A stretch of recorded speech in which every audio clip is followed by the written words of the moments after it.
그동안 두 편의 동영상을 통하여 간단하게나마 보호 종료 아동에 대한 이해를 공부하고 선한 울타리 사역에 실제적으로 어떻게 참여할 수 있는지 함께 나누어 보았습니다. 선한 울타리 사역이 시작된 지 6년의 시간이 지나고 그동안의 경험을 통하여 많은 이야기를 나눌 수 있었다고 생각합니다. 오늘 영상에서는 우선 선한 마음으로 사역에 동참한 성도분들이 어떤 어려움을 만나는지 살펴보면서 선한 울타리 사역이 여타 다른 NGO 단체와 다른 특징을 먼저 나누어 보겠습니다. 각 교회의 선한 울타리 사역이 시작되면 모집하는 각 파트별로 봉사자가 신청을 하고 각자의 역할을 감당합니다. 가장 먼저 사역을 담당하는 교육자는 선한 울타리 입소생들이 그 교회 청년부로 배치되고 신앙생활을 하는 것을 보면서 그동안 만나던 청년들과는 많이 다른 모습들을 경험하게 되실 것입니다. 청년부 예배 후에 계속되는 목장 모임 등의 시간이 길어지면 신앙의 깊이가 낮은 보호 종료 아동들은 출석률이 저조할 수 있습니다.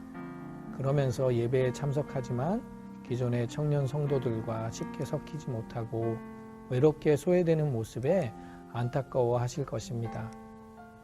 이런 시간이 길어지다 보면 주일 성수가 안 되고 어느 순간 교회의 섬김을 받지만 교회의 발길을 끊는 모습에 실망을 하시게 될 것입니다. 보육원에서는 교회에 다녔다고 하는데 왜 선한 울타리에 입소 후에는 교회에 나오지 않는가? 교회 청년 리더들 역시 선한 울타리 입소생을 드러내고 배려하기도 미안하고 입소생 역시 자신의 신분을 노출하는 것이 매우 꺼려집니다. 그러다 보니 한번 발길이 끊어진 교회로 다시 돌아오기 어렵고 교회에 출석하고 있지만 공동체와 괴리감만 느끼게 됩니다. 청년부 사역자는 기존의 청년부 성도들을 돌보다 보면 적게는 수십 명에서 많게는 수백 명의 청년들에게 관심을 두게 되고 한번 멀어진 선한 울타리 입소생 청년 한 명은 누구의 관심도 받지 못하는 잃어버린 양 한 마리가 됩니다. 여기에서 우리는 선한 울타리 사역의 마태복음 18장 10절에서 14절의 말씀을 적용해야 함을 기억해야 합니다. 이 어린아이 한 명이라도 업신여기지 마라. 내가 너희에게 말한다. 그들의 천사들이 하늘에 계신 내 아버지의 얼굴을 항상 뵙고 있다. 너희는 어떻게 생각하느냐? 만일 어떤 사람에게 100마리의 양이 있는데 그 중에서 한 마리가 길을 잃었다면 산에 99마리의 양을 남겨두고 길 잃은 그 양을 찾으러 가지 않겠느냐? 내가 진정으로 말한다. 만일 양을 찾게 되면 길을 잃지 않은 99마리 양보다 그 양 한 마리 때문에 더욱 기뻐할 것이다. 마찬가지로 이 어린아이 중 하나라도 잃어버리는 것은 하늘에 계신 너희 아버지의 뜻이 아니다. 보호 종료 아동 한 명이 사역자와 성도들의 적절한 케어를 받지 못하여 교회를 떠나게 된다면 우리가 잃어버린 그 양은 부모가 교회로 데려온 아이도 아닙니다. 스스로 교회를 찾아올 힘이 있어서 찾아온 아이도 아닙니다. 바로 어려서 자신의 의지와 관계없이 부모와 이별함으로써 하나님 아버지의 그 아버지의 의미가 무엇인지 알 수도 배울 수도 없었던 아이인 것입니다. 대부분의 경우 가정에서 부모의 사랑을 받으며 아버지의 의미가 무엇인지, 아버지의 사랑이 어떤 것인지 경험함으로써 어렴풋이 하나님 아버지의 사랑을 간접적으로 경험한 우리가 아닙니까? 만약에 부모와의 분리를 통해 아버지의 사랑을 경험하지 못했거나 어려서 아버지의 학대를 경험한 탓에 하나님을 부르면서도 아버지라는 이름만 부르면 그때 부정적인 이미지가 떠오르는 아이의 상처를 생각해 보셨나요? 보호 종료 아동 한 명의 영혼을 바라보시는 하나님의 마음은 어떤 것이겠습니까? 더 이상 설명드리지 않아도 우리 하나님의 마음이 이 동영상을 보시는 분들의 마음에 전달되리라 믿습니다. 그렇다면 이렇게 선한 울타리 사역을 하는 교회로 입소한 보호 종료 아동을 사랑하는 마음으로 결연한 멘토는 어떨까요? 보통 선한 울타리의 멘토는 부부가 함께 섬기시면서 부모의 마음으로 아이들을 대하고 만납니다. 선한 울타리 사역에서 누구보다 입소생 청년과 가장 자주 만나면서 서로 간의 관계를 맺다 보면 많은 경우 겪게 되는 어려움이 있습니다. 보육원을 방문하여 어린 아이들을 만나면 만난 지 얼마 되지 않아 삼촌, 이모 같은 호칭을 부르며 친근하게 다가오고 만난 지 오래지 않아 가까운 사이처럼 됩니다. 그런데 고등학교를 졸업하고 선한 울타리에 입소한 청년 멘티는 멘토와 만나 식사를 하고 차를 마셔도 아이의 속마음을 알려면 시간이 오래 걸립니다. 심한 경우에는 만나는 시간 내내 눈도 마주치지 못하고 약속 시간에 늦거나 바람을 맞추기도 하고 전화와 카톡을 받지 않고 잠수를 타는 경우도 많습니다. 자기가 잘못했거나 불편한 마음이 있다면 그 감정을 표현하기보다는 회피하는 경향이 강합니다. 아이들의 숙소를 관리하고 함께 장을 보는 울타리팀 봉사자, 권사님, 집사님들이 겪는 어려움은 어떤 것들이 있을까요? 일주일이나 2주일 만에 숙소를 방문하면 청소나 정리가 되어 있지 않아 더럽게 어지러워진 숙소를 보고 실망을 하시게 될 것입니다.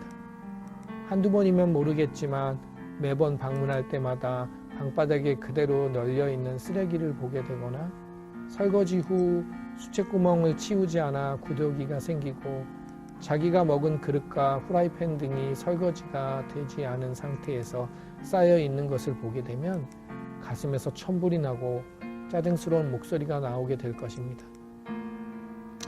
함께 장을 보러 가면 같은 돼지고기라도 저렴한 것을 구매하는 것이 습관이 된 주부의 입장에서 녹차 돼지고기 같은 프리미엄 상품을 굳이 사려고 고집 피우는 아이들의 모습을 보며 한심하다는 생각을 하시게 될 것입니다.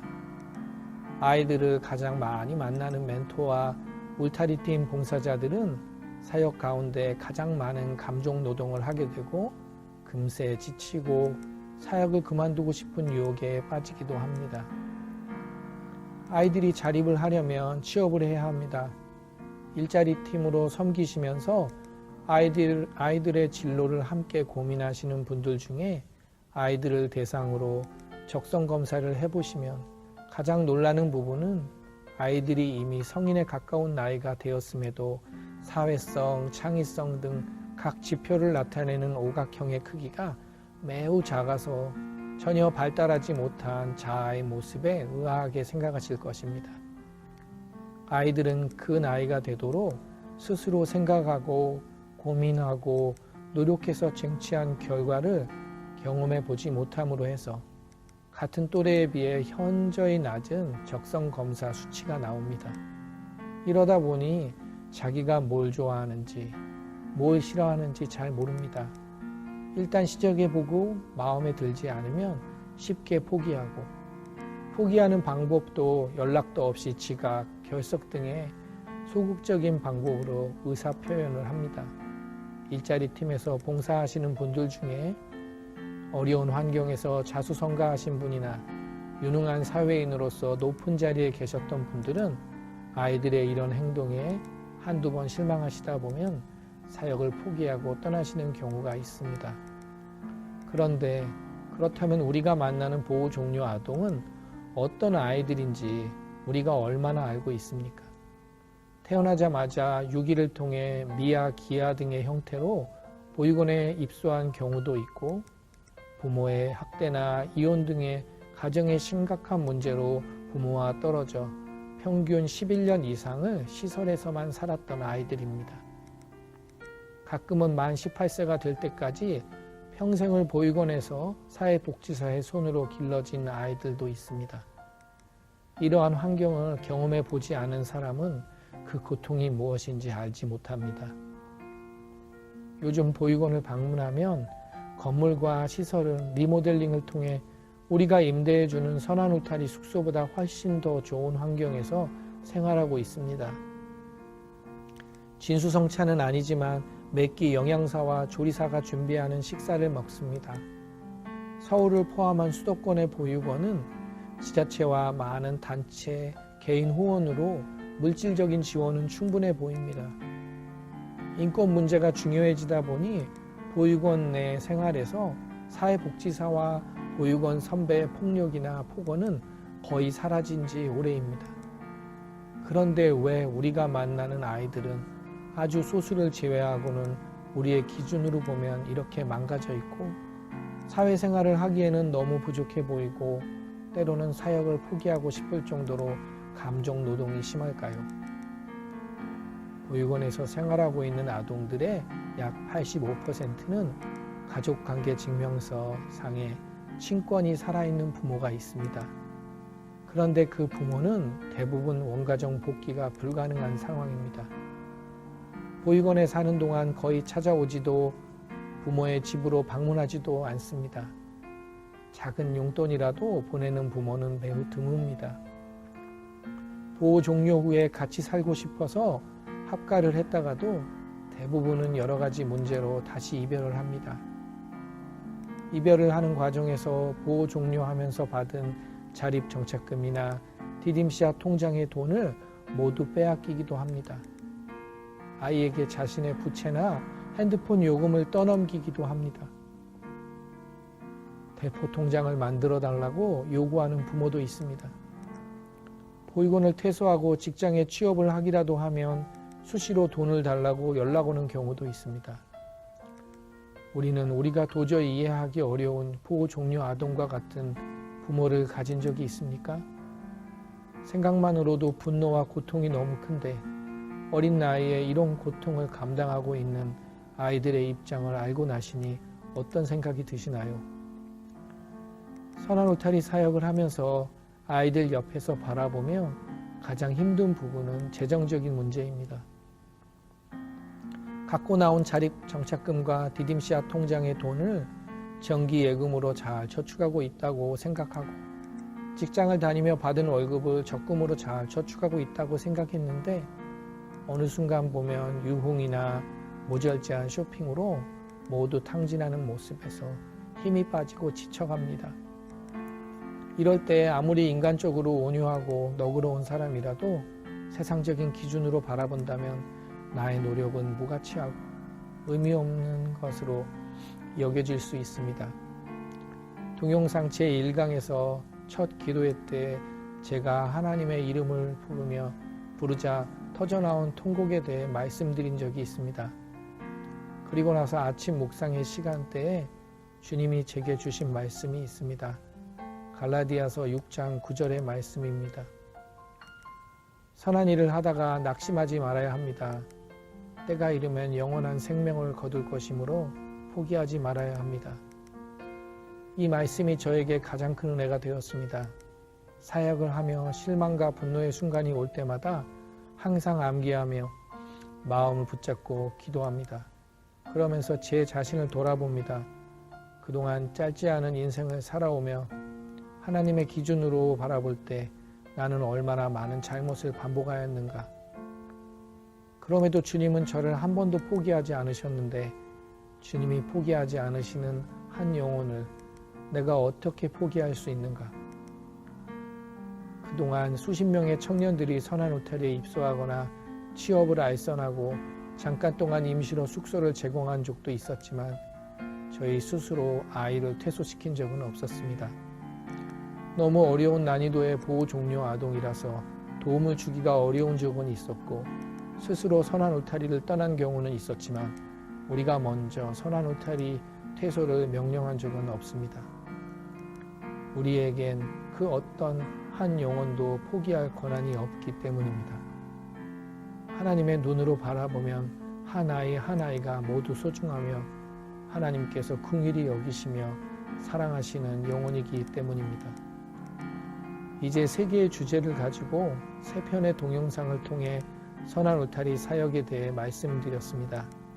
하나님께서 우리에게 맡겨주신 보호 종료 아동들을 보다 효과적으로 돕기 위한 배움의 첫 단계입니다. 이후로는 사역의 현장에 들어오셔서 직접 경험하고 느껴보시길 권면합니다. 보호 종료 아동을 위한 선한 울타리가 되어 주십시오. 감사합니다.